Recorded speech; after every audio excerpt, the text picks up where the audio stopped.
Hello everyone, welcome to my YouTube channel let's learn chemistry. जो है हम chapter number 3 के क्वेश्चंस प्रैक्टिस करने जा रहे हैं, जो कि हमारे बोर्ड के लिए भी इम्पोर्टेंट क्वेश्चंस रहेंगे। तो हम वही प्रैक्टिस करेंगे। सबसे पहले थोड़े से इजी क्वेश्चंस है, उसके बाद थोड़े से टफ क्वेश्चंस करेंगे, है ना। तो फिर भी अगर आपको कोई डाउट लगे तो आप कमेंट करके ज़रूर पूछिएगा।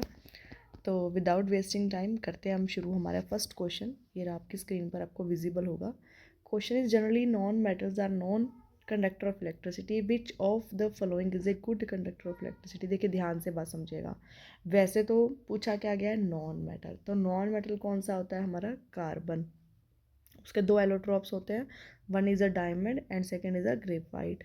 जिसमें डायमंड तो सबसे हार्डेस्ट एलिमेंट पूछा जाता है, और गुड कंडक्टर जो है वो इलेक्ट्रिसिटी का कौन रहता है, हमारा ग्रेफाइट रहता है। बट क्वेश्चंस में ध्यान से देखिए, क्वेश्चन क्या पूछा गया है। A non metal are not conductor of electricity, which of the following is a good conductor of electricity. यानी वैसे तो नॉन मेटल जो है वो कंडक्टर नहीं रहते, बट जो हमारा एक नॉन मेटल जो good conductor, that is the correct answer is graphite. ठीक है। तो सेकंड देखिए, question number 2। Question number 2 is on your screen now. थोड़ा सा हम इसको जूम इन कर लेते हैं। Aluminium is used for making the cooking utensils. Which of the following properties of aluminium are responsible for the same? Good conductor, good thermal conductivity रहती है। देखो हमने बर्तन बनाने हैं ना, ऑफ कोर्स, तो जो गर्म अच्छे से हो जाए, जिसमें हीट पास करती हो। गुड इलेक्ट्रिकल कंडक्टिविटी का हमने क्या करना है, क्योंकि हमें उसमें से इलेक्ट्रिसिटी थोड़ी पास करनी है, तो ये तो खत्म हो गया। डक्टिलिटी बहुतों की होती है, हो सकती है, हम उसके लिए भी छोड़ सकते हैं कि फर्स्ट के साथ थर्ड जा सकता है, लेकिन उसका बेस्ट ऑप्शन देखेंगे हम, हाई मेल्टिंग पॉइंट। बिल्कुल हाई मेल्टिंग पॉइंट, क्योंकि अगर वो जल्दी मेल्ट हो गए हमारे बर्तन गैस पे रखने के बाद, तो वो काम ख़राब हो जाएगा ना, हमारे बर्तन पे खाना कैसे बना पाएंगे। तो करेक्ट ऑप्शन इज़ 1 एंड 4। तो करेक्ट आंसर इज़ डी। ठीक है, आई होप क्लियर होगा, मुश्किल नहीं था। नेक्स्ट क्वेश्चन देखिए, name one metal and non metal that exist in liquid state at room temperature. देखो क्वेश्चन क्या है, एक मेटल का नाम बताओ और एक आपका नॉन मेटल का नाम बताओ जो लिक्विड है रूम टेम्परेचर पर। और दो, also name the two metals have high melting point less then 310 kelvin. यानी कि जो हमारे 37 डिग्री सेल्सियस से भी जिनका मेल्टिंग पॉइंट कम होता है, दो मेटल्स का नाम बताना है। तो देखिए सबसे पहला जो फर्स्ट पार्ट दिया गया, मेटल। वन मेटल कौन सी होती है हमारी, जो लिक्विड रहती है रूम टेम्परेचर पर, that is a mercury. And non metal क्या होती है हमारी, ब्रोमीन। ठीक है। तो ये पहली मेटल एक मरकरी है, और नॉन मेटल क्या है हमारी, ब्रोमीन है, जो कि हमारे रूम टेम्परेचर पर लिक्विड स्टेट में रहते हैं। ठीक है, ये तो फर्स्ट पार्ट का आंसर हो गया। सेकंड पार्ट का आंसर देखिए क्या है। सेकंड पूछा है कि दो मेटल्स बताइए जिसका मेल्टिंग पॉइंट 310, यानी हमारे हाथ के, हमारी बॉडी टेम्परेचर से भी कम रहता है। ये आपको भी पता होगा आई थिंक। एक होता है हमारे पास गैलियम, GALLIUM, गैलियम, और एक होता है सीजियम। ये दोनों जो है इतने, इनका मेल्टिंग पॉइंट इतना कम होता है कि अगर हम अपने हाथ पे रख ले तो ये हमारे हाथ पर ही मेल्ट कर जाता है। तो the gallium and caesium is a metals that having a melting point less than 37 degree Celsius, right. Next question देखिए, the metal which is a more hard and corrosion resistance is.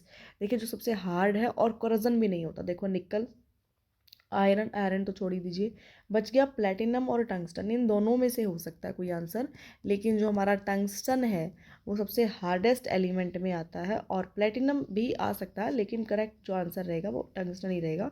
ये आपको याद ही करना है, ठीक है, कि टंगस्टन जो है वो इन सब में से हार्ड है, और करजन भी नहीं होता उसका। ठीक है। नेक्स्ट देखिए, a non metal X exist in the two different forms Y and Z. एक नॉन मेटल है एक्स, देखो एक क्लियर बात याद रखिएगा कि नॉन मेटल है जो दो फॉर्म में एग्जिस्ट करती है, वाई और जेड में। आपके पास नॉन मेटल जो आप तक आप पढ़ते जा रहे हो, सबसे इंपॉर्टेंट क्या है वो, सबसे ज़्यादा कार्बन, और उसमें दो फॉर्म्स एग्जिस्ट करती हैं, वाई और जेड। पता लग गया, समझ में आ गई होगी। Y is the hardest natural element, यानी दिस इज एन डायमंड, और इसके बारे में where Z is a good conductor of electricity, that is a graphite, है ना।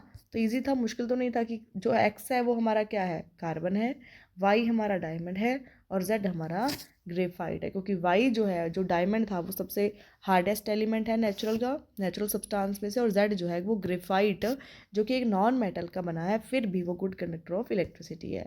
आई होप क्लियर होगा ना, इजी था क्वेश्चन। तो नेक्स्ट देखिए, a non metal X exist in two different forms Y and Z. Same question है, repeat है ये क्वेश्चन, ठीक है, इसको छोड़ देंगे। नेक्स्ट देखिए, which of the following two metals will melt at body temperature. Same है, गैलियम एंड सीजियम। ठीक है, सेम रहेगा गैलियम एंड सीजियम। नेक्स्ट देखिए, next is most generally occurs in solid state, sorry most नहीं, metals generally occurs in solid state. Name and write the symbols of metal that exist in liquid state at room temperature. Same है कि हमें right the symbol of metal, एक metal का नाम बताना है जो लिक्विड है रूम टेम्परेचर पर, that is a mercury, symbol है उसका Hg, ठीक है, सिंबल भी पता होना चाहिए। Give one example of metal, same question है Hg, क्योंकि क्वेश्चन जो है वो किसी भी वे में पूछे जा सकते हैं। ये CBSE के लगभग हमारे कुछ प्रीवियस ईयर क्वेश्चंस हैं तो पूछे जाते हैं, ठीक है। इसके बाद चलते हैं आगे की तरफ। वेट अ मिनट, हम इससे अगला नेक्स्ट क्वेश्चन करते हैं।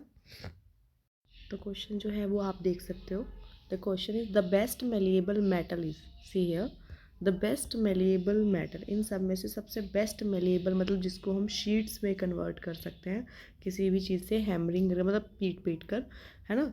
तो सबसे अच्छा मेथड, वैसे तो सारे ही मेटल्स जो है वो हैमरिंग मतलब मेलिएबल शो करता है, लेकिन सबसे बेस्ट पूछा तो गोल्ड की जो वायर है उसको मतलब कि आप थोड़ी सी गोल्ड वायर लेके भी बहुत लंबी किलोमीटर की वायर्स बना सकते हो, है ना। मेलिएबल्स जो हैं शीट्स बनाई जा सकती है, मतलब पतली शीट्स बनाई जा सकती हैं, और डक्टाइल का मतलब है जिसकी वायर्स बनाई जा सकती हैं। तो जो गोल्ड है, गोल्ड की जो हमारी वायर जो हमारी मेटल होती है, इसकी आप पतली पतली शीट्स बना सकते हो। इसी वजह से इसका यूज़ जो है वो ज्वेलरी बनाने में भी किया जाता है, साथ में वो शाइनिंग अपीयरेंस भी होती है, इस वजह से भी करते हैं। साथ में वो जो है रस्टिंग नहीं होती, बहुत लॉन्ग टाइम तक ऐसे ही रहती है विदाउट रस्टिंग, तो इसीलिए भी हम गोल्ड का यूज़ करते हैं, ठीक है। तो आई होप क्लियर ही होगा आपको ये सब चीज़ें। इजी था ये क्वेश्चन, तो बहुत लड्डू सा क्वेश्चन था।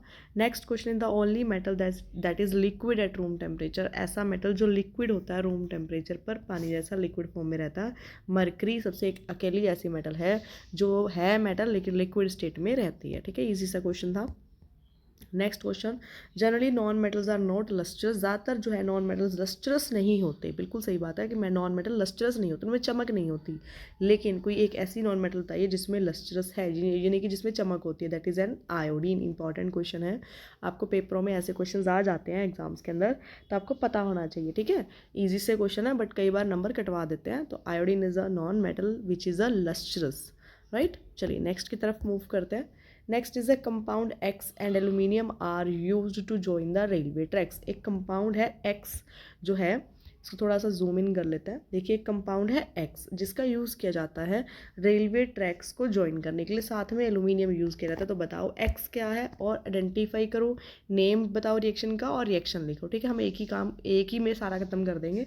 देखो जी एल्यूमिनियम है, ये कौन सी रिएक्शन है, this is a thermite reaction. Which reaction, this is called thermite reaction, this is the thermite reaction के नाम से भी पेपर में क्वेश्चन आ जाता है कई बार डायरेक्ट, जैसे अभी ये पूछा हुआ XYZ, तो इस तरह से भी आ जाता है, ठीक है। तो हम करते हैं शुरू। जो हमारा X है दैट इज़ ना Fe2O3, X क्या है हमारे पास Fe2O3, आयरन फेरिक ऑक्साइड बोल सकते हो या आयरन का ऑक्साइड भी बोल सकते हो। साथ में जो एल्यूमिनियम यूज़ करे हैं, इसको एल्यूमिनियम के साथ में जब भी रिएक्शन होगी तो क्या बनता है, तो जो हमारा Fe2O3 था, अरे एक मिनट रब हो गया, sorry, Fe2O3 plus aluminium, then आप कंपैरिजन करोगे तो aluminium is a high reactive metal, iron is a low reactive metal, then high reactive metal displaces iron oxide यानी Fe from the ferric oxide, then the formation of Al2O3 aluminium oxide plus iron। और इसकी खासियत है कि इसके साथ में क्या रिलीज़ होती है, हीट भी रिलीज़ होती है, यानी कि this is an exothermic reaction. साथ में एक ये डिस्प्लेसमेंट रिएक्शन भी है क्योंकि इसमें हाई रिएक्टिव मेटल लो रिएक्टिव मेटल को डिस्प्लेस करता है। एल्यूमिनियम जो है हाई रिएक्टिव होने की वजह से वो Fe2O3 में से आयरन को डिस्प्लेस करेगा, खुद से एल्यूमिनियम ऑक्साइड बनाएगा और हीट रिलीज़ होगी। ये जो हीट है वो इतनी ज़्यादा अमाउंट में रिलीज़ होती है कि ये जो आयरन होता है, ये आयरन जो है वो मेल्ट हो जाता है, मेल्टेड फॉर्म में चला जाता है। और जिस मेल्टेड आयरन का यूज़ जो है हम, जैसे मान लो रेलवे ट्रैक थी, यहाँ बीच में गैप था तो यहाँ डाल देते हैं, और अगर एक्स्ट्रा की हम बिल्कुल मिनकर तो नहीं डालेंगे मेज़र करके कि इतना ही आयरन, जो एक्स्ट्रा आयरन होता है वो इसके ऊपर जमा हो जाता है, बाद में उसको कटिंग करके क्लीन कर देते हैं, ठीक है। तो this is the thermite reaction use to join the railway tracks, ठीक है। तो इक्वेशन भी ऑलमोस्ट मैंने लिख दी थी, लेकिन हाँ ध्यान रखिएगा बैलेंसिंग होनी चाहिए रिएक्शन का, रिएक्शन बैलेंस होनी ज़रूरी है। तो मैं एक बार बैलेंसिंग भी देख लेते हैं कि क्या हमने बैलेंस की थी, नहीं की थी, है ना, बैलेंस नहीं करी थी, हम भूल गए, तो Al2O3 प्लस Fe। अब आप देखो यहाँ 2 आयरन है राइट हैंड साइड पे, बट यहाँ देर इज़ अ 1, तो 2 से मल्टीप्लाई करेंगे। Oxygen, this is a 3 oxygen, but there is a 3 already done. Aluminium 2, aluminium 1, but in the case of product side aluminium is 2, तो multiplied by 2। This is the balanced reaction for the thermite reaction. साथ में अगर आपको इसी reaction को use कर रहे हो तो साथ में हीट भी लिखेंगे और लिखेंगे कि this is an exothermic reaction, right. I hope clear है आप सबको। चलते हैं नेक्स्ट की तरफ। Of the 3 metals X, Y and Z, X reacts with a cold water. जो X है वो कोल्ड वाटर के साथ रिएक्शन करता है, जबकि जो Y है वो हॉट वाटर से रिएक्शन करता है, एंड Z जो है वो स्टीम से रिएक्शन करता है। आइडेंटिफाई करो X, Y, Z and also arrange them in order of increasing reactivity, है ना। तो लीजिए करते हैं क्वेश्चन। देखो सबसे पहले X जो ठंडे पानी से रिएक्शन करता है, तो X क्या हो सकता है, सोडियम हो सकता है, मे बी पोटेशियम भी हो सकता है ना। तो आपसे एक ही बोला है, मे बी तीनों मेटल का एक एक नाम बताओ, तो आप सोडियम लिख सकते हो, only sodium can use. And Y with hot water, Y जो है वो सिर्फ हॉट वाटर से रिएक्शन करता है, तो वाई के लिए आप कैल्शियम लिख सकते हो, मैग्नीशियम भी लिख सकते हो, बट एक ही ज़रूरत है, तो कैल्शियम सफिशिएंट है। और जो हमारा स्टीम से रिएक्शन करता है, तो जेड जो है आपका क्या होएगा, आयरन होएगा, है ना। जब Na जो है ठंडे पानी से रिएक्शन करेगा तो क्या बनेगा, NaOH plus H2 gas release होगी, ठीक है। आई होप समझ रहे हो मैं क्या लिख रही हूँ, कि दोबारा लिख देते हैं। लीजिए, कई बच्चों को थोड़ी सी दिक्कत आती है कि मैम तो, है ना। एक्स जो है हम क्या यूज़ करेंगे, Na, और ये जो Na है जब ठंडे पानी से रिएक्शन करेगा या मॉइस्चर से रिएक्शन करेगा तो क्या प्रोडक्ट बनेगा, NaOH plus H2 gas release होगी। सिमिलरली जब Y है हमारा कैल्शियम के साथ रिएक्शन करेगा, हॉट वाटर हो, है ना, तो क्या बनेगा, कैल्शियम का hydroxide plus H2 gas release होगी। सेम, बिल्कुल सेम है, वही हाइड्रोक्साइड बनेगा, बट अकॉर्डिंग टू वैलेंसी जो Na है वो एक ही OH के साथ जुड़ेगा, क्योंकि वैलेंसी दोनों की 1 1 है, बट देयर इज कैल्शियम की वैलेंसी 2 रहती है। ये हम, अगर आपको फिर भी दिक्कत आ रही है कि फॉर्मूलेज कैसे बनते हैं, तो मुझे कमेंट करके ज़रूर बताइएगा, हम पर्टिकुलर वैलेंसी पे एक वीडियो डाल देंगे, ठीक है, क्योंकि उसके बिना बेटे काम नहीं चलता है, किसी भी हालत में काम नहीं चलता। ओके, थर्ड कौन सा रह गया हमारा, Z, that is the Z is a Fe, और Fe को जब हम स्टीम H2O जो है गैस फॉर्म में रिएक्शन करते हैं तो क्या प्रोडक्ट बनता है, Fe2O3 डॉट H2, ये तो है ही। साथ में ये जो Fe2O3 है, ये Fe2O3 नहीं बनता, मैंने जानबूझकर यहाँ Fe2O3 लिखा है, इसके साथ साथ एक प्रोडक्ट और बनता है, दैट इज़ एन Fe। एक बार हम ऐसा करते हैं, हम एक बार रिएक्शन को और लिखते हैं और साथ में फिर आपको कंप्लीट करके दिखाती हूँ मैं FeO Fe2O3 कैसे प्रोडक्ट बनता है ना। तो वो तो हमारा गलती से हो गया डिलीट, तो एक सेकेंड, ये वीडियो जो है वो, हाँ अभी ठीक है ना, yes now it is better. हाँ जी, तो देखिए हमने क्या कहा था कि XYZ है ना, हॉट वाटर कोल्ड वाटर, ये तो सारा हो ही गया हमारा। अभी हम कर रहे थे कि आयरन जो है वो H2O किस फॉर्म में रहता है हमारा, गैस फॉर्म में, यानी स्टीम फॉर्म में। तो प्रोडक्ट क्या बनेगा, अभी अभी हमने क्या कहा, Fe2O3, जो कि हमें पता ही है ना, रस्टिंग ऑफ आयरन, साथ में H2, बट जैसे कि इसके साथ में एक और प्रोडक्ट बनता है FeO, है ना। तो ये है ferric oxide, this is a ferrous oxide. ये दोनों प्रोडक्ट बनते हैं, जब आप NCERT में देखोगे ना, तो मैं इसको थोड़ा सा बैक कर रही हूँ अभी, जब आप देखोगे NCERT में, तो NCERT में ये रिएक्शन ऐसे लिखी है, आप कहोगे पता नहीं मैम क्या पढ़ाई जा रहे हैं ना, लेकिन नहीं, ऐसा नहीं है। एक्चुअली में ये NCERT में Fe3O4 लिखा है, साथ में हाइड्रोजन गैस लिखी है। इट मीन्स ये जो Fe3O4 एक्चुअली में ये ऐसा कुछ नहीं होता, ये एक्चुअली में FeO डॉट Fe2O3 को दोनों को कंबाइन करके लिखा हुआ है कि Fe3O4, है ना। तो इस तरह से जब आयरन जो है वो वाटर ना हॉट से करे ना ही कोल्ड से रिएक्शन करे, वो किससे रिएक्शन करता है, स्टीम से रिएक्शन करता है, तो प्रोडक्ट बनता है ferrous oxide and ferric oxide plus hydrogen gas release होती है। इससे भी रिलेटेड क्वेश्चन बनता है, वो भी मैं आपको बता देती हूँ कि जो हॉट वाटर टैंक, यानी हमारे घर में जो गीज़र होते हैं, समझते हो गीज़र ना, जो हम सर्दियों में गर्म पानी करने के लिए वॉशरूम्स बाथरूम वगैरह में लगाते हैं, वो जो गीज़र है वो अंदर से कॉपर का बना होता है ना। लेकिन आयरन का नहीं बनाते, क्यों नहीं बनाते, क्योंकि आयरन जब पानी इसमें गर्म होएगा तो इसमें क्या बनती है, स्टीम बनती है, ये वाली। ये स्टीम से कॉपर जो है, अगर आप केदारनाथ का माली वाली सीरीज याद करो, केदारनाथ का माली आलू ज़रा फीके पकाता है, उसके बाद कॉपर आता है, यानी आयरन से कॉपर जो है वो लीस्ट रिएक्टिव है, यानी जब ये H2O स्टीम की फॉर्म में बनेगा तो ये इससे रिएक्शन नहीं करेगा। वाइल इन केस ऑफ, अगर मैं आयरन की बात करूँ तो ये स्टीम से रिएक्शन करता है। अगर इसने स्टीम से रिएक्शन करी और प्रोडक्ट बनाया तो इसके अंदर जो है वो आयरन जो है वो रिएक्शन करने लग जाएगा और रेड रेड पानी आने लग जाएगा उस गीज़र में से। उस चीज़ से प्रिवेंट करने के लिए कॉपर का जो है हम गीज़र यूज़ करते हैं, अंदर से जो कॉपर का बना हुआ होता है, तो एज़ कम्पेयर टू आयरन, तो इसलिए हम उसको प्रेफरेंस देते हैं। ठीक है, ये पेपर में क्वेश्चन आते हैं, एनसीईआरटी क्वेश्चन है ये बाकायदा, ये जो मैं आपको अभी ओरली डिक्टेट किया है। ठीक है, तो नेक्स्ट देखिए question number next, choose the amphoteric oxides among the following, इनमें से बताना है कि एम्फोटेरिक ऑक्साइड्स कौन से हैं। देखिए सबसे पहली बात, ये जो Na है ये मेटल का ऑक्साइड है, स्ट्रॉन्ग मेटल का ऑक्साइड है, ये भी मेटल का ऑक्साइड है और ये नॉन मेटल का ऑक्साइड है। ठीक है, ये भी एलुमिनियम एक मेटल होती है, लेकिन जो हमारा एलुमिनियम ऑक्साइड है ये भी तो मेटल है। क्वेश्चन अराइज होता है कि कैसे। वैसे तो हम ये पढ़ते हैं कि सारे जो मेटल के ऑक्साइड्स होते हैं वो सब क्या होते हैं, बेसिक, है ना, metal oxides is basic in nature, ये पढ़ते हैं ना। तो इस हिसाब से तो ये भी बेसिक, ये भी बेसिक, ये भी बेसिक और ये एसिडिक, तो एम्फोटेरिक कौन सा हुआ। याद रखिए इस बात की इंपॉर्टेंट बात है ये कि हमारे पास ये जो जिंक ऑक्साइड है और जो एल्युमिनियम ऑक्साइड है ये दोनों ही हमारे क्या होते हैं, एम्फोटेरिक नेचर के होते हैं। एम्फोटेरिक का मतलब होता है कि जो ये एसिड में बिहेव करे बेस की तरह और बेस में बिहेव करे एसिड की तरह, सेम ये दोनों तरह बिहेव करे, उसको हम बोलते हैं एम्फोटेरिक ऑक्साइड। जिसकी हम ज़रा एक बार रिएक्शन भी लिख लेते हैं।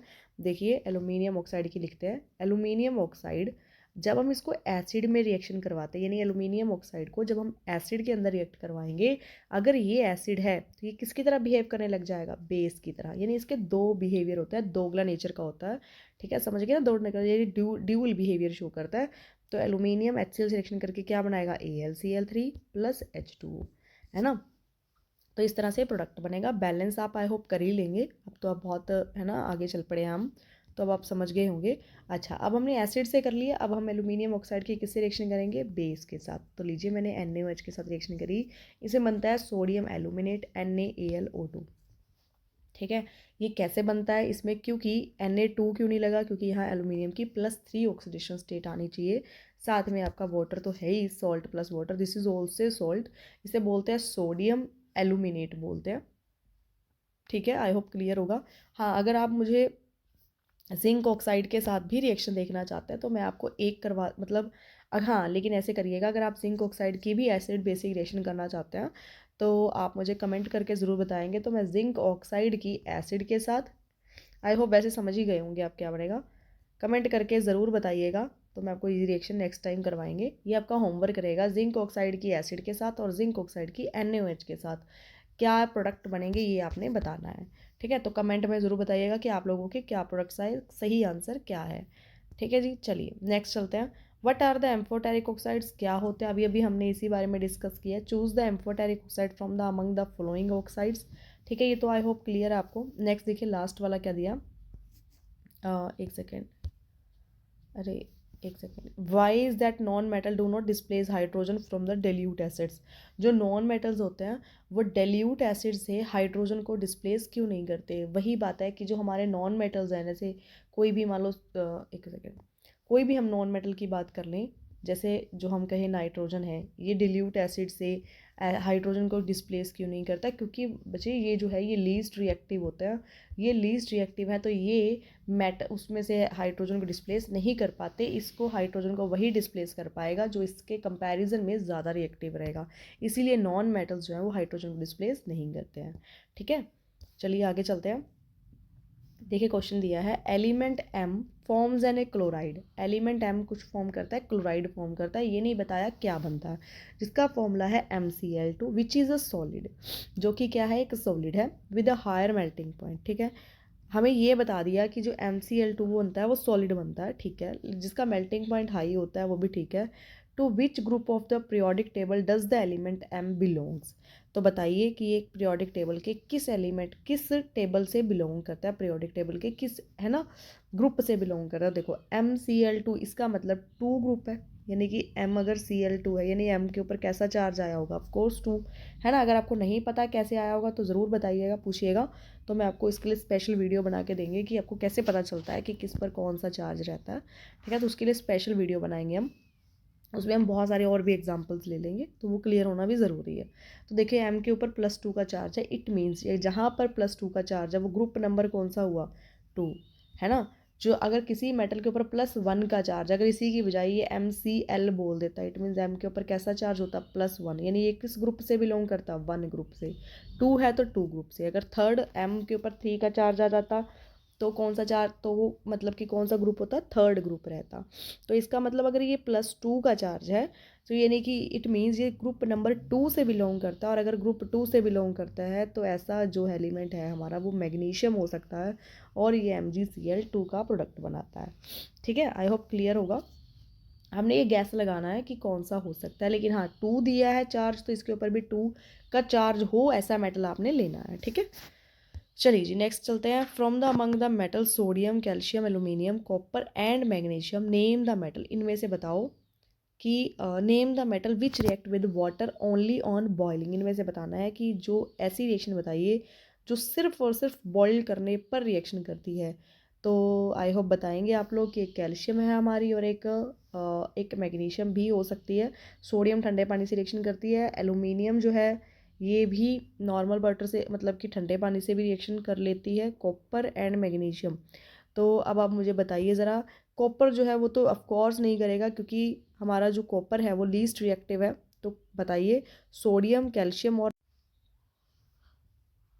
तो जैसे कि अभी आप देख ही सकते हैं कि जो हमारा सोडियम है, सोडियम जो है हमारा रिएक्टिविटी सीरीज़ के हिसाब से सबसे टॉप रिएक्टिव आता है, तो ये तो हमारा कोल्ड वाटर से रिएक्शन कर जाएगा। और कैल्शियम भी टॉप पर आता है हमारा, उसके साथ ही आता है केदारनाथ का माली आलू ज़रा, है ना, का, जैसे आप देख ही सकते हो केदारनाथ का। तो कैल्शियम भी ठंडे पानी से ही रिएक्शन करता है। बट आलू ज़रा, आलू जहाँ पे शुरू हो जाता है हमारा, ये जो हमारा एल्यूमिनियम है ये हमारा किससे रिएक्शन शुरू कर देता है, हमें पूछा किससे गया है, ऑन बॉइलिंग वाटर, है ना। तो जो हमारा एल्यूमिनियम है ये हमारा रिएक्शन करता है, तो जो हमारा एल्यूमिनियम है वो मैग्नीशियम के, एक सेकेंड, अरे वीडियो हिल जाती है। जो एल्यूमिनियम है हमारा ये भी मैग्नीशियम के कहाँ रहता है, बाद में आता है। तो आप थोड़ा सा ध्यान से देखिएगा, केदारनाथ का माली आलू ज़रा पीके पकाता है ना। तो ये जो हमारे ये वाले हैं ये तो हमारे ठंडे पानी से रिएक्शन करते हैं। जो हमारी मैग्नीशियम है ये गर्म पानी से रिएक्शन करती है। और एल्यूमिनियम, जिंक, आयरन ये सब के सब हमारे स्टीम से रिएक्शन करते हैं। तो आप इसका ध्यान से आंसर दीजिएगा। मैग्नीशियम एक ऐसा मेटल है हमारा जो कि बॉइलिंग वाटर से रिएक्शन करता है, जबकि पोटेशियम, सोडियम एंड कैल्शियम हमारे ठंडे पानी से रिएक्शन करते हैं। ठीक है, और एल्यूमिनियम, जिंक और आयरन जो है हमारे हॉट यानी कि स्टीम से रिएक्शन करते हैं। गलती से वाटर नहीं कह दीजिएगा। में भी मुझे लगता है कि मैंने शायद एक पहले किसी एक क्वेश्चन में मैंने कैल्शियम को, शायद मुझे याद आ रहा है कि मैंने इसको मतलब कि वाटर ठंडे पानी की बजाय हॉट वाटर से रिएक्शन करवाया, बट कैल्शियम जो है वो हमारा ठंडे पानी से रिएक्शन करता है। ठीक है, तो थोड़ा सा करेक्ट कर लीजिएगा। Another which does not react even with steam, ऐसे कौन से स्ट्रीम लिखा हुआ है, थोड़ी सी यह मिस्टेक है कि ऐसा हमारा कौन सा मेटल है जो स्टीम से रिएक्शन नहीं करता है, मतलब स्टीम से भी नहीं करता है। तो आप लिख सकते हो गोल्ड है हमारा, सिल्वर है हमारा, ये हमारा गोल्ड है, ये हमारा सिल्वर है, ये दोनों ही ऐसे मेटल्स हैं जो स्टीम से भी रिएक्शन नहीं करते हैं। ठीक है, तो आप मुझे आई होप कि आपको ये चीज़ समझ में आ गई होगी। अगर नेक्स्ट है, देखिए next question is in the electrolytic refining of a metal, in the electrolytic refining of a metal M what would you take as the anode and the cathode and the electrolyte. देखिए electrolytic refining का मतलब आप समझ सकते हैं, अरे इधर हो जाइए। इलेक्ट्रोलिटिक रिफाइनिंग का मतलब होता है कि जैसे हमने कोई, मतलब मान लो हम यहाँ बना लेते हैं, मान लीजिए हमने एक मेटल को एक्सट्रैक्ट कर लिया किसी और में से, हमने एक और लिया उसमें से हमने मेटल निकाल ली ये, लेकिन ये मेटल जो है वो कम्प्लीटली प्योर नहीं थी। तो मैंने इसको कंप्लीट प्योर करने के लिए, रिफाइन करने के लिए मैंने एक मेथड लगाया जिसको हम क्या बोलते हैं, इलेक्ट्रोलिटिक रिफाइनिंग मेथड बोलते हैं। जिसमें मैंने, देखो आप एक बात याद रखिएगा, मैंने ये तब भी करवाया था जब हमने टॉपिक किया थे, मैंने आपको एक चीज़ याद करवाई थी। देखिए समझने के लिए बहुत अच्छे समझ सकते हैं, लेकिन एक चीज़ याद रखिएगा, जहाँ एनोड होता है वहाँ पर एनोड मड क्रिएट होती है। ठीक है, जैसे मैंने आपको याद भी करवाया था, एनोड मड यानी कि जो मड है, यानी कि जो इम्प्योर मेटल है, ऑफ कोर्स वो एनोड के नीचे होगी। अब क्वेश्चन अराइज होता है कि इन दोनों में से एनोड कौन सा है। मैंने कहा था ए से अनायन और ए से एनोड, यानी कि ए से अनायन, अनायन पर कैसा चार्ज होता है, नेगेटिव चार्ज, यानी कि नेगेटिव किसकी तरफ मूव करेंगे, पॉजिटिव की तरफ, यानी ये क्या है हमारा, ये एनोड है। तो एनोड पर कौन सी मेटल क्रिएट होनी चाहिए, मतलब कौन सी मेटल, इस ये कौन सी मेटल होगी, ये इम्प्योर मेटल होगी। अगर ये इम्प्योर मेटल होगी तभी तो इसके नीचे जब ये घुलेगी सॉल्यूशन के अंदर, तभी जो मिट्टी होएगी वो तो यहाँ नीचे जमा हो जाएगी, और जो मेटल होगी वो घुल घुल के इस सॉल्यूशन में चली जाएगी। और मेटल पर कैसा चार्ज आता है हमेशा, वो आता है प्लस चार्ज, और प्लस जो है वो अट्रैक्ट किसकी तरफ होएगा, माइनस की तरफ। यानी ये क्या है हमारा, ये कैथोड है। ठीक है, यानी कि जो हमारा ये जो इलेक्ट्रोलिटिक रिफाइनिंग मेथड है, इसके अंदर एनोड किसका बनाया जाता है, इम्प्योर मेटल का एनोड बनाया जाता है, प्योर मेटल का कैथोड बनाया जाता है। और ये जो मेथड, अच्छा जो सॉल्यूशन है, जो इलेक्ट्रोलाइट है, वो उसी मेटल का होना चाहिए जिस मेटल को आप प्योरीफाई कर रहे हो। जैसे कि एग्जांपल, मैं इसे थोड़ा सा रब कर लेते हैं। जैसे कि एग्जांपल के तौर पर आप समझ सकते हैं, एक सेकेंड थोड़ा सा इसको क्लियर करते हैं तो ज़्यादा अच्छे से समझ में आ जाएगा। एक चीज़ और भी ध्यान रखिएगा कि जब भी हम इसको रिफ़ाइन करते हैं तो जो आपका इसमें मेटल लेनी है आपने इम्प्योर, वो कॉपर की ही रहेंगे, क्योंकि हमारे एनसीईआरटी के अकॉर्डिंग ओ शिट, कई बारी सराउंडिंग में नॉइस हो जाते तो इस वजह से मुझे वीडियो स्टॉप करनी पड़ती है, तो उसके लिए बहुत बहुत माफ़ी मांगते हैं हम आपसे, क्षमा चाहते हैं। तो थोड़ा सा आपको पता ही है ना, एनवायरनमेंट हमारा ऐसा रहता है। तो समझ सकते हैं आप भी, है ना, रहते हैं हमारे अपने नेबरहुड में, तो आप सभी अपने अपने नेबरहुड से भी समझ सकते हैं कि है ना, थोड़ा सा सराउंडिंग में नॉइज़ ज़रूर रहती है। तो चलिए कोई बात नहीं, चलते हैं हम यहाँ थे कि एनोड जो है हमारी प्लस चार्ज रहती है, और इस पर कौन सी मेटल रहेगी, इम्प्योर कॉपर, क्योंकि हमारे एनसीईआरटी के अंदर जो है वो इम्प्योर कॉपर है। ठीक है, कॉपर के लिए ही रिफाइनिंग है और किसी का भी रिफाइनिंग नहीं है। तो इम्प्योर कॉपर कहाँ लगाएंगे, हम लगाएंगे एनोड के ऊपर, और जो प्योरीफाई ये जो इलेक्ट्रोड है वो किसकी होगी, प्योर कॉपर की रहेगी, प्योर कॉपर की। तो इसके ऊपर जो मिट्टी डिपॉजिट होगी वो कहाँ डिपॉजिट होगी, एनोड के नीचे जमा हो जाएगी। और ये मेटल जो है, ये वाली जो इलेक्ट्रोड है, ये धीरे धीरे छोटी होती जाएगी, और ये मेटल जो है थोड़ी थोड़ी धीरे धीरे थिक होती जाएगी, और ये सारी कॉपर यहाँ से घुलती घुलती इस पर डिपॉजिट हो जाएगी। इसको बोलते हैं हम इलेक्ट्रोलिटिक रिफाइनिंग। तो यहाँ सोल्यूशन किसका रहेगा, सोल्यूशन रहेगा कॉपर सल्फेट का ही सोल्यूशन रहेगा, जिसको हम क्या बोलते हैं, इलेक्ट्रोलाइट बोलते हैं। ठीक है जी, तो चलते हैं आई होप नेक्स्ट की तरफ। चलिए नेक्स्ट की तरफ चलते हैं। Next question is on your screen now, you can see, give reason carbonates and sulphides ores are usually converted into oxide during the process of extraction. कह रहे हैं कि आप कार्बोनेट्स और सल्फाइड ओर्स को ज़्यादातर पहले ऑक्साइड्स में कन्वर्ट करते हो, क्यों करते हो? क्योंकि जो हमारे, जैसे मान लो हम जिंक कार्बोनेट की बात करें या फिर हम जिंक सल्फाइड की बात करें, हम क्या करते हैं इसके अंदर, इसमें ऑक्सीजन, अच्छा हाँ जी एक मिनट, ये हाँ जी क्वेश्चन अराइज होता है कि यहाँ ऑक्सीजन हम एक्सेस में लेंगे या यहाँ, यहाँ नहीं लेते, क्योंकि यहाँ ऑलरेडी ऑक्सीजन बहुत सारी थी। ये हमने जब कॉन्सेप्ट किया था तो मैंने आपको याद भी करवाने का हिंट बताया था कि इसमें ऑलरेडी 3 ऑक्सीजन है, तो इसमें ऑक्सीजन की ज़रूरत नहीं है, जबकि इस केस में आपको ऑक्सीजन की ज़रूरत रहेगी, क्योंकि यहाँ ऑक्सीजन नहीं है। तो अब जैसे ही इसको हीट करेंगे तो जिंक का ऑक्साइड बनता है, ZnO बनता है, यहाँ CO2 गैस रिलीज़ होगी, यहाँ SO2 गैस रिलीज़ होगी, ये हम सब जानते हैं ना। लेकिन क्वेश्चन ये पूछा गया है कि इसको हम पहले ऑक्साइड की फॉर्म में क्यों कन्वर्ट करते हैं, हम इसको डायरेक्टली क्यों नहीं करते, क्योंकि इसमें से मेटल को निकालना इजी है एज़ कम्पेयर टू इसके। क्योंकि जैसे ही हमारे पास मेटल का ऑक्साइड बनेगा, है ना, तो जैसे मान लो इससे भी आपने मेटल ऑक्साइड बना लिया, आपने सल्फाइड से भी मेटल ऑक्साइड बना लिया, तो इन दोनों को इकट्ठा करो और कार्बन से रिएक्शन कर दो, तो Zn+CO बन जाएगा। मतलब कहने का कि जो Zn और ऑक्सीजन के बीच में जो बॉन्ड होता है, मेटल और ऑक्साइड के बीच में, वो वीक बॉन्ड होता है, उसको निकालना वहाँ से इजी रहता है। इसीलिए हम मेटल को जब भी एक्सट्रैक्ट करते हैं, किस फॉर्म में, किस से करते हैं, मेटल के ऑक्साइड से करते हैं। ठीक है, आई होप क्लियर है ये चीज़ भी आपको।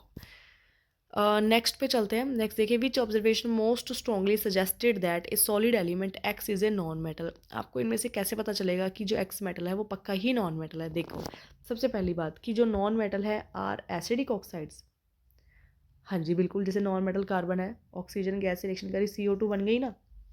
अब आपने क्या CO2 को कभी टेस्ट किया? बिल्कुल किया। जब आप कोल्ड ड्रिंक पीते हो तो उसमें कौन सी गैस होती है? CO2। और आपको कैसी फील होती है? खट्टी खट्टी। और जो सोर इन टेस्ट रहती है वो क्या होती है? हमारा खट्टा जो टेस्ट रहता है वो हमारा एसिड होता है। तो इट मीन्स जो CO2 है वो एसिडिक नेचर की है। इट मीन्स यस, ये करेक्ट है। क्या एक्स का हाई मेल्टिंग पॉइंट होगा? क्या नॉन मेटल्स का हाई मेल्टिंग पॉइंट होता है? नहीं होता, ये कुछ ज़रूरी नहीं है। क्या non metal good conductor of electricity होते हैं? ये भी गलत है, नहीं होते, सभी नहीं होते। हाँ, ग्रेफाइट होता है, लेकिन हम सबकी बात कर रहे हैं यहाँ, ठीक है। X react vigorously with chlorine, x जो है वो क्लोरीन के साथ रिएक्शन करेगा, नहीं करेगा, क्योंकि क्लोरीन खुद एक नॉन मेटल है और नॉन मेटल से रिएक्शन नहीं करेगी, ठीक है। तो ये गलत है, करेक्ट आंसर जो है इसका ए रहेगा। नेक्स्ट की तरफ चलते हैं। Why gas is liberated when an metal react with acid, gas liberate क्यों करती है जब एसिड्स का मेटल रिएक्शन करता है? How will you check the presence of this gas, ठीक है जी। तो ये पूछना ये चाह रहे हैं कि कौन सी गैस रिलीज होगी और क्यों होगी, कैसे चेक करोगे? देखो सिंपल सी बात है, अगर मैं कोई भी एक एग्जांपल ले लूँ, मान लो मैं Zn ले रही हूँ, सबसे ईजीएस्ट एग्जांपल, मैं इसे किसी भी एसिड से, क्योंकि पर्टिकुलर बताया नहीं गया है तो आप कोई भी ले सकते हो। मैं आपको दोनों लेके करवा देती हूँ, HCl और H2SO4 दोनों ही करवा लेंगे। तो क्या बनेगा, देखो Zn के साथ ZnCl2, अब अकेला हाइड्रोजन तो एटम की फॉर्म में एग्जिस्ट नहीं करेगा तो H2 बनेगा, और अगर इसके साथ रिएक्शन करेगा तो ZnSO4 प्लस फिर से वही H2 बनेगा। तो कौन सी गैस रिलीज हो रही है? हाइड्रोजन। तो कैसे टेस्ट करेंगे? जब भी हाइड्रोजन गैस के पास हम बर्निंग कैंडल लेकर आएंगे, जलती हुई कैंडल लेकर जाएंगे, तो ये जो कैंडल है जैसे इसके पास जाएगी तो ये जो गैस थी ये किस किस साउंड के साथ जलती है? ये पॉपअप साउंड के साथ। पॉपअप पटाखे तो आई होप सबने ही बजाए होंगे। जैसे पॉपअप के पटाखे हम बजाते हैं, जैसे छोटी छोटी आवाज़ आती है पॉपअप, ऐसे पटाखों की आवाज़ आएगी जैसे वो जलेगी हाइड्रोजन गैस। अगर वो हाइड्रोजन नहीं हुई तो ये पॉपअप साउंड नहीं आएगी, ये हमारी पॉपअप साउंड जो है वो ख़त्म हो जाएगी। यानी कि अगर वो पॉपअप साउंड के साथ नहीं जल रही, इट मीन्स वो हाइड्रोजन नहीं है। अगर वो हाँ पॉपअप साउंड के साथ जलती है, यानी कि आपको कभी पटाखे की आवाज़ सुनाई देती है, it means that is a hydrogen. Otherwise it is not hydrogen, it can be any other gas, ये कुछ भी कोई दूसरी गैस हो सकती है, ठीक है। तो ये कन्फर्मेटिव टेस्ट है फॉर हाइड्रोजन गैस, ठीक है जी। नेम द मेटल विच, अच्छा इन्होंने एक क्वेश्चन और भी पूछा, why gas is liberated when a metal reacts with an acid, क्यों रिएक्ट करती है, क्यों हाइड्रोजन गैस रिलीज होती है? क्योंकि जब भी हाँ जैसे जिंक है, आयरन है ना, मैग्नीशियम है, जब इसको एसिड से रिएक्शन करेंगे हम, तो केदारनाथ का माली आलू ज़रा फीके पकाता है, आप देखेंगे जो हाइड्रोजन है इससे सारे ये ऊपर वाले सब हाई रिएक्टिव हैं। ये हाई रिएक्टिव हैं, इसीलिए एसिड में से हाइड्रोजन को डिस्प्लेस करते हैं और हाइड्रोजन गैस बनती है। While in case of copper के केस में ऐसा नहीं होता है, तो इसीलिए डिस्प्लेस करते हैं क्योंकि ये हाई रिएक्टिव है एज़ कम्पेयर टू हाइड्रोजन, ठीक है। तो वाई का आंसर भी ज़रूर देना है, ध्यान रखिएगा। नेक्स्ट क्वेश्चन है, name the metal which react with a very dilute nitric acid to evolve hydrogen gas, ऐसी एक मेटल बताइए जो HNO3 के साथ रिएक्शन करती है और हाइड्रोजन गैस रिलीज करती है, that is a manganese. Mn metal होती है मैंगनीज, जो कि HNO3 से रिएक्शन करती है, बाकी मेटल्स नहीं करती, क्योंकि बाकी मेटल्स जो है HNO3 के साथ रिएक्शन, जैसे मान लो मैं जिंक को रिएक्शन करवाऊँ नाइट्रिक एसिड के साथ, तो जैसे ही ZnNO3 बनेगा वो तो बनेगा ही, लेकिन जैसे ही हाइड्रोजन गैस बनने लगेगी ना, ये हाइड्रोजन, ये जो HNO3 है अपने अंदर से और ऑक्सीजन देगा और इसको वाटर में कन्वर्ट करवा देगा, ठीक है। तो नाइट्रिक एसिड जो है एक स्ट्रॉन्ग ऑक्सीडाइजिंग एजेंट भी है, लेकिन एक एक्सेप्शन है, दैट इज़ अ मैंगनीज। एक मेटल है जो कि डिल्यूट नाइट्रिक एसिड से भी रिएक्शन करती है और हाइड्रोजन गैस इवोल्व होती है, ठीक है। नेक्स्ट देखिए, describe an activity to show that metals are a good conductor of electricity, बताओ कि मेटल्स कैसे गुड कंडक्टर है इलेक्ट्रिसिटी के। आप कुछ भी करेंगे सिंपली, ये तो आपका 8th क्लास का एक्सपेरिमेंट है कि एक बल्ब लगाइए और बल्ब के साथ में एक आप की लगा लीजिए, ठीक है, और साथ में एक बैटरी लगा लो, ठीक है। अब आप कहना है मेटल कैसे, ये जो वायर है ये मेटल की बनी है ऑफ कोर्स, तो ये जो वायर है वो मेटल की, आगे बल्ब ग्लो करेगा, इट मीन्स ये मेटल आर गुड कंडक्टर। फिर दूसरा पूछा है, hydrogen gas is not evolve when a metal react with nitric acid, ये भी बताना है एक्टिविटी जो है, कैसे बताएंगे? आप कहेंगे कि जब HNO3 के साथ, सॉरी, कि जब हम HNO3 के साथ जिंक मेटल को रिएक्शन करवाते हैं तो ZnNO3 बनता है, बैलेंस कर लीजिएगा, ट्वाइस प्लस हाइड्रोजन की बजाय H2O गैस H2O फॉर्म होने लग जाता है, क्योंकि जो HNO3 है वो स्ट्रॉन्ग ऑक्सीडाइजिंग एजेंट है, ऑक्सीजन प्रोवाइड करता है, जिसकी वजह से हाइड्रोजन गैस ऑक्सीडाइज हो जाती है और H2O फॉर्म करती है, ठीक है। उसके बाद पूछा है कि for storing the sodium metal it is kept immersed in kerosene oil, क्यों करते हैं? क्योंकि सोडियम मेटल जो है वो मॉइस्चर को एब्जॉर्ब करके हाइड्रोजन गैस रिलीज़ करेगी, जो कि एकदम से एक्सप्लोजिव होती है, बहुत सारी लार्ज अमाउंट में हीट निकलती है और वो हीट की वजह से हाइड्रोजन गैस जलती है, ठीक है, मतलब बर्निंग होने लग जाती है। इसके बाद आती reaction with iron oxide with aluminium, तो ये आपको पता ही है थर्माइट रिएक्शन है, जैसे कि आप देख ही सकते हो, Fe2O3 plus aluminium formation of Al2O3 plus iron जो कि साथ में हीट रिलीज़ होगी, बैलेंस आप कर सकते हैं। This is an exothermic reaction, जो कि थर्माइट रिएक्शन के नाम से भी हम समझते हैं इस रिएक्शन को, और जो कि इम्पॉर्टेंट भी है। तो वैसे इसके बाद में बहुत सारे क्वेश्चंस हमारे पास अभी भी पेंडिंग हैं, तो आज के लिए हमारी वीडियो में इतना ही रहेगा, अदरवाइज़ वीडियो जो है वो बहुत लंबी हो जाएगी। कोई भी आपको डाउट हो तो आप मुझसे पूछ सकते हैं, कमेंट करके पूछिएगा ज़रूर। एंड वीडियो अच्छी लगे तो ज़रूर लाइक शेयर करिएगा, और चैनल को सब्सक्राइब भी करिएगा ताकि नई नई वीडियोस आप तक अपडेट पहुंचती रहे। Thank you so much, have a nice day, goodbye, take care.